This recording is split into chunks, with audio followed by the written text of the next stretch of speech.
to episode 17. Today is going to be a bit of a vulnerable episode. I am going to be sharing with you my biggest takeaway from counseling.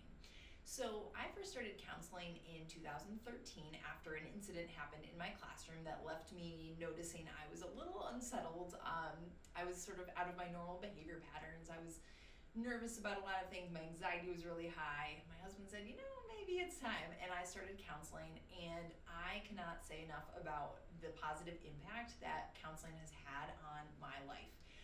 I want to normalize this for moms. If you are not currently seeing a counselor, I highly, highly recommend it. It's so amazing just having that neutral third party who you can run things by, who can give you some truth bombs in, the lovely way that they do, that actually is helpful and that you can bring into your own relationships. Especially as a mom, that's something I want my children to see me doing, and to just normalize that process. So kind of keep that in mind as we work through today's episode, that finding a counselor is always worth the time that it takes to get there. So more recently, I started with a new counselor. I had a little hiatus during COVID, and I started with a new counselor, and I realized that, and with my counselor's help, that I was not ever saying what I needed when I would have sort of like a spiraling out point where I would get very overwhelmed with whatever it was. Usually wasn't a huge thing, but I would get triggered. My anxiety would kick in. I'd kind of freak out. And that wasn't fun. I mean, I guess it was a bit of a panic attack, I guess you could call it, and that hit a breaking point. So I was able to talk with my counselor, and she was able to coach me in ways that my husband could actually help me work through that. I think a lot of times we tend to show those vulnerable moments to the people closest to us. My husband is definitely my safe space. So he was very open to some strategies to help me when I sort of got in this spiral. So I sat down, or my counselor coached me, and then I sat down with my husband, and we discussed what we both felt that we needed daily, weekly, monthly, quarterly, yearly. Like, what were our super concrete needs? Because they're very different, and they're different in different seasons of life. Like right now, I'm an introvert. I need some time to myself. So when I go from a busy work day to daycare pickup to a school event after dinner, it's like that is a trigger for me. Like, I'm setting myself up to not succeed because I need a little bit of alone time every day in order to recharge. This conversation was helpful for me to identify what I need and then share that information with my husband, which he desperately wanted. He wanted to be able to help me. He just didn't know how. So really sitting down with my husband and working through what we both needed and then communicating that with each other. That was a great first step towards change.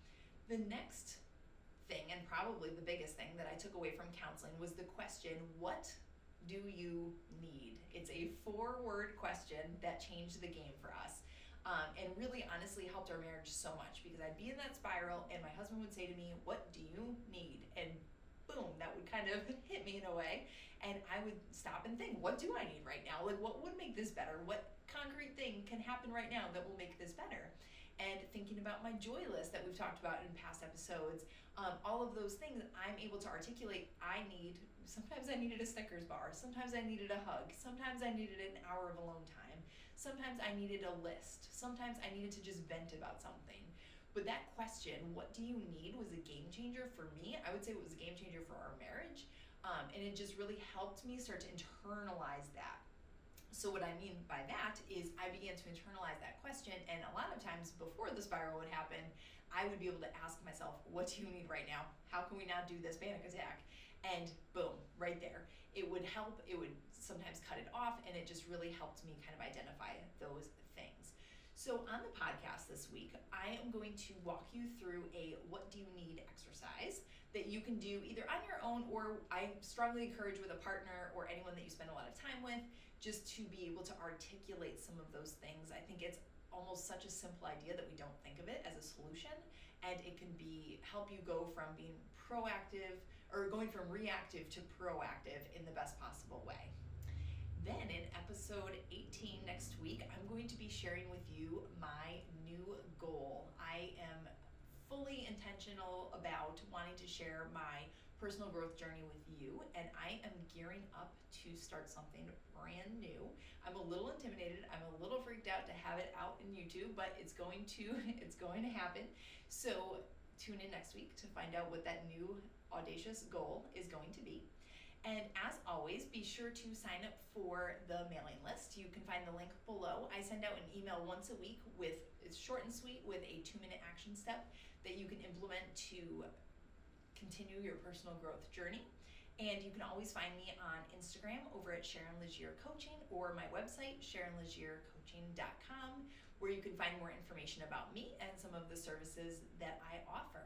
That being said, too, I just want to remind you that counseling is such a great resource. If you've never worked with a counselor before, consider this your sign that now is the time. And have a great day, Mama.